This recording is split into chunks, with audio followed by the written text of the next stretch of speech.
ଭାରତର ଏହା ଏକ ଏମିତି ରେଲୱେ ଷ୍ଟେସନ ଯାହା 42 ବର୍ଷ ପର୍ଯ୍ୟନ୍ତ କୌଣସି ଟ୍ରେନ ଠିଆ ହୋଇନଥିଲା। କୌଣସି ଟ୍ରେନ ଯେତେବେଳେ ଏହି ଷ୍ଟେସନରେ ପହଞ୍ଚୁଥିଲା ट्रेन स्लो करने बदल में ट्रेन स्पीड आहुरी बढ़ाऊला। ट्रेन रे बसीथिबा समस्त यात्री ए स्टेशन आसीबा पूर्व गेट झरका बंद कर दउथुले। स्टेशन पारी होला परे टिके शांति रे दीर्घ निश्वास मारुथुले आउ तापरे ट्रेन रो झरका को खोली दउथुले। सही स्टेशन रे कर्मचारी माने काम करुथुले सत किंतु बेसी दिन काम न करी सेठु लुचिकी पळै जाउथुले। जेतेबेले एही स्टेशन रो काम करिबा पई कर्मचारी को बाध्य करा जाउथुला से माने चाकरी छाड़ी देबे बोली कहउथुले। एही खबर जेतेबेले रेलवे प्रशासन अधिकारी पाखरे पहुंचिला आउ कोनोसी कर्मचारी सेठी काम करिबाकू इच्छुक नथिबा कथा जानी शेषरे बाध्य होई सही स्टेशन को बंद करिदेले। किंतु प्रकृत घटना कौन थिला? काहेकि कोनोसी कर्मचारी एही स्टेशन रे काम करिबाकू चाहू नथिले? काहेकि ट्रेन ड्राइवर एही स्टेशन आसीबा पूर्व ट्रेन स्पीड को बढ़ाई दउथिले? आगा मु कहूची वेस्ट बेंगल ठारू 260 किलोमीटर दूर पुरुलिया जिल्ला कथा। एही स्थान ठू 50 किलोमीटर दूर गोटे जगह थिला बेगुन कोडार, जोठी एक रेलवे स्टेशन थिला जहाकू लोक माने एक भूत स्टेशन बोली कहूथिले। 1962 मसीह एही रेलवे स्टेशन तैयारी हेइथिला। एठिकार लोक माने स्टेशन तैयारी हवा परे अत्यंत खुशी थिले, काहेकि सेमानकू ट्रेन रे बसिबा पई आउ 50 किलोमीटर दूर जिबाकू पड़िबनी। रेलवे स्टेशन तैयारी हबार 5 वर्ष पर्यंत सब तो ठीक ठाक चलीथिला, किंतु 1967 मसीह एक बड़ अजब घटना देखा मिला। सही समय रे मोहन नामक जड़े युवक स्टेशन मास्टर भाव में नियुक्ति कर जाइथिला। थरे से देखिले ट्रेन आसीबा समय रे जड़े झियो प्लाटफर्म उपरे ट्रेन सांगरे धाई धाई जाउछि, किंतु स्टेशन मास्टर एही कथा को अणदेखा करदेले। किंतु पुणी ता पर दिन समान दृश्य तांकु देखिबा को मिलिला। ट्रेन साथी रे धाई धाई आसुतला, जेतेबेले स्टेशन पारी हेई गला सेई झियो ट्रेन लाइन उपरे मध्य ट्रेन पछरे पछरे धाइबाकू लागिला। यात्री माने कहंती एही परि दृश्य एही स्टेशन रे अनेक थर तांकु देखिबाकू मिलिछि। खाली एतिकी नुहे, केतेबेले प्लाटफर्म उपरे तो केतेबेले ट्रेन लाइन उपरे सेई झियो ठिया हेई केतेबेले नाचुथुला तो केतेबेले पक्षी परी डेणा मेलेई ट्रेन को अटकैबाकू चेष्टा करुथुला। केतेबेले ट्रेन चलिबा समय रे ट्रेन आगरे ठिया हेई जाउथुला। एही सब दृश्य देखि स्टेशन मास्टर मोहन डरी जाई एहा कोनोसी साधारण झियो नुह, बरम एक खतरनाक भूतर प्रेतात्मा। स्टेशन छाड़ी छुट्टी नहीं निज गाँ को पलि गले। गाँ को गला परे किछि दिन परे तांकर मृत्यु हो गला। मोहन किंतु जीवा आगरू एही सब घटना विषय रे सेठिकार गाँ लोक मानकू कहि देई जाइथिले, जहा फल रे एही कथा कान को कान होई निया परि व्यापी गला। किछि दिन परे अन्य जने व्यक्ति को स्टेशन मास्टर भाव में नियुक्ति करागला।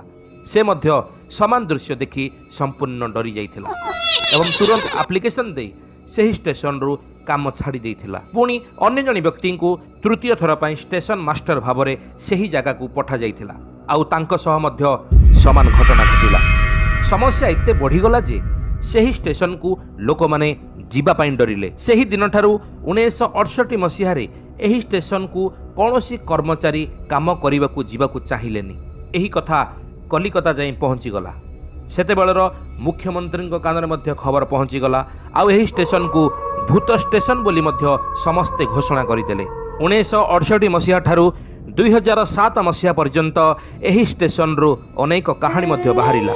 जदि आपण माने हरर फिल्म देखुछंती तो निश्चित भावे एही स्टेशन विषय रे किछि ना किछि सुनिथिबे। धीरे धीरे एही कहानी पारानॉर्मल सोसाइटी कान भी पहुंची गला। दिने पूरा टीम साथी रे पारानॉर्मल कर्मी माने सर्च करिबा पई एही स्टेशन रे आसी पहुंची गले। जेतेबेले से माने आसी एही गाँ रे पहुंचिले, गाँ लोक माने सबु कहानी सेमानकु कहिले। गाँ लोकों को कहिबा कथा आजिठू अनेक दिन तले ट्रेन लाइन रे गोटे झियर मृत्यु होइथिला।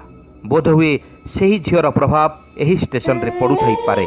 गाँ लोक माने कहिले अनेक थर सेही झियो को केतेबेले गछ डाल रे बसिबा देखिचंती तो केतेबेले ट्रेन लाइन उपरे डांस करिवार दृश्य सेमान देखिचंती। कहंती ताकू जदि केही थरे आखिरे देखिदेला तो तार मृत्यु सुनिश्चित हेउथिला। एते सब कथा शुणी सारिबा परे मध्य सेही पारानर्माल सोसाइटी कर्मी माने सेही स्टेशन रे पूरा राति कटैथिले किंतु सेमाने एमिति किछि भी अजब दृश्य देखि पारि नथिले। समय गड़ी चलिला 2009 मसीहारे ममता बानार्जी बंगाल रेल मंत्री हेले। तांको कानरे मध्य एही स्टेशन रो कहानी पहुँचला। सेठिकार लोक माने एबे दाबी कले तांको गमनागमनर असुविधा होउची, तेणु एही स्टेशन को पुणी थरे चालू करा जाऊ काहेकि ना सेमानंकु 40 किलोमीटर जीवाकु पड़ुछि। ममता बानार्जी अनेक तथ्य संग्रह कले, अनेक वैज्ञानिकंको साहाय्य नेले। 9 सेप्टेम्बर 2009 मसीहारे एही स्टेशन को चालू करिदेले किंतु शर्त रखिले संध्या 5टा परे कौनसी ट्रेन एही स्टेशन रे रहिबे नाही। कारण कहूथिले 5टा परे एही स्टेशन पाखरे सेई झियर आत्मा घुरी बुलुछि। स्टेशन रो कर्मकर्ता मध्य संध्या 5टा परे स्टेशन छाड़ी दउथिले। 42 वर्ष परे 2009 मसीहा सेप्टेम्बर 9 तारिख रांची हावड़ा एक्सप्रेस जेतेबेले ट्रेन अटके लोक माने डरिकी भୟରେ स्टेशन रे ओल्हांती आउ किछि लोक मध्य सेमती भୟରେ चढ़ी जांती। ता पर दिन पुणी थरे सेही रांची हावड़ा एक्सप्रेस सेमती अटके एवं लोक माने जीवा आसिबा करंती। एथर लोकंकर विश्वास हो जाए जे से स्टेशन टी पुणी थरे चालू हो गला। लोक माने जानी पारले एबे से स्टेशन रे आउ कोनोसी भय नाही।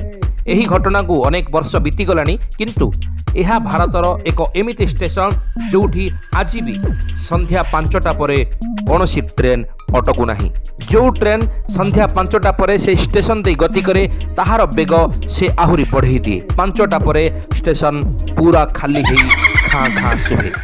आज भी यही बेगुनकोड़ा रेलवे स्टेशन ना शुणिले लोकों को छाती धरिबा आरंभ करे। दर्शक बंधु वीडियोटी देखि सारिबा परे आपणक मतामत कौन कमेंट करी जणांतु। आमे माने पारानर्माल को मानिबा कि नाही देखाबो आगामी वीडियो रे एमदी किछि दमदार स्टोरी को नहीं। बाय बाय, नमस्कार, टेक केयर।